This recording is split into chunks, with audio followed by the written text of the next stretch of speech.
Hello guys, at ngayon ng araw nga na to, gagawa nga kami ng tea na drinks. Ito ang aming ingredients sa paggawa ng tea.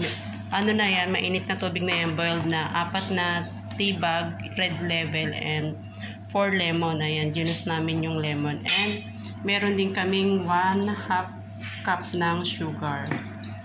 Ayan, kailangan guys yung inyong tubig ay boiled para sa ating paggawa ng tea drinks. So yan, ganito lang ang paggawa natin ng ating drinks. Ilagay lang natin ang ating tea na may pinakulong water. Diyan. Nasa sa inyo na kung ilan yung level ng water na gagamitin nyo. At ilagay natin ang ating sugar. And halu-haluin natin para mag-melt yung sugar.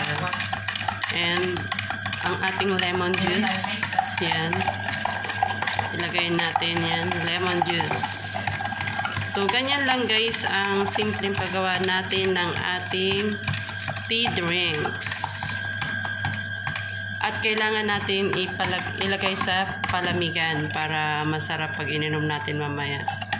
So, yun lang, napakasimple lang. Hindi na natin kailangan bumili ng Nestea. Ayan, homemade tea drinks. Parang Nestea na rin yan. So, tikman natin.